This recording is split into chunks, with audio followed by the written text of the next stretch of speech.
Well, investigators now are focusing on the engineer as they try to find the cause of last Friday's deadly Metrolink train crash. They're looking at possible contributing factors like fatigue and text messaging. CBS 2's Dave Malkoff traveled to Sacramento to a special train school and shows us what kind of training engineers get before they pull out of the station for the first time.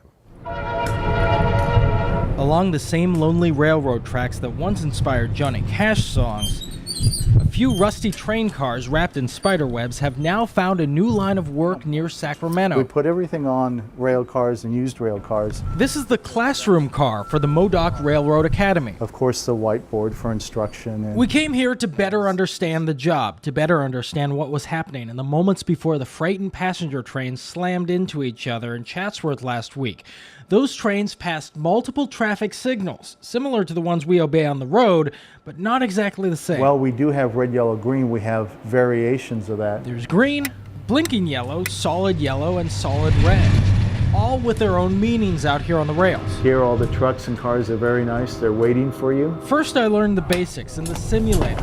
Then I was ready to try the real thing. So that's the real track over there. That's the main line, and this is a training school here. So this is not connected to that train. Right, we've isolated that. The school's deputy director, David Rangel, put me behind the controls. This is just what amounts to first gear in a car. I think that would be fair. At slow speeds on the school's 2 miles of educational track. You see, even at minimum speed, the brakes don't kick in for almost 20 seconds.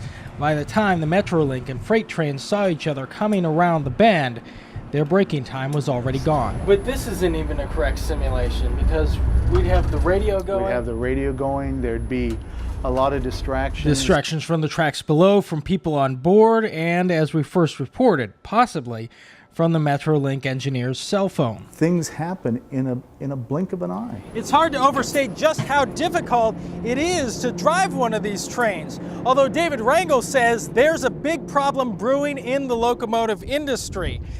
Here's a preview of that story. I am seeing more and more issues of substandard training of crews. That part of the story coming up tomorrow, right here on CBS 2 News at 6 o'clock. We'll see you then. In Sacramento, I'm Dave Malkoff, CBS 2 News. And tonight, in a CBS 2 exclusive, troubles sweeping the train industry. A veteran train engineering instructor reveals what he calls big problems for railroads. CBS 2's Dave Malkoff got exclusive access to this train academy in Sacramento. Motive is exactly that.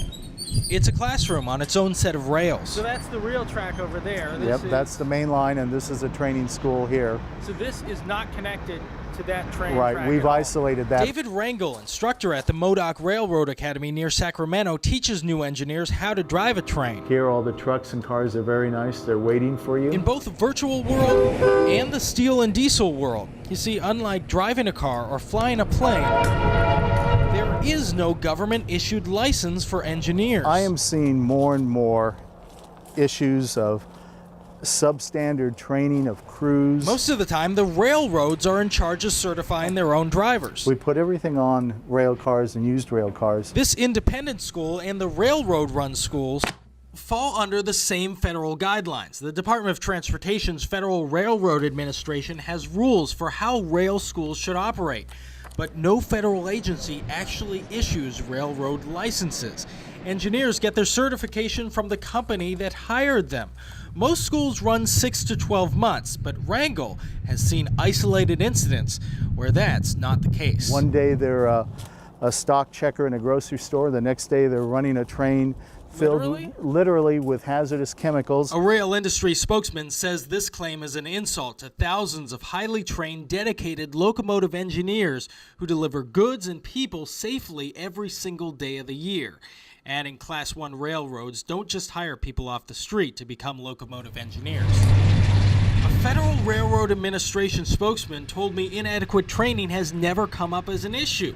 Still, Rangel, who has run the school for 13 years, sees railroads taking shortcuts, companies demanding greater production out of the employees. Here is what we know. Metrolink engineer Robert Sanchez passed several warning signs before the crash site.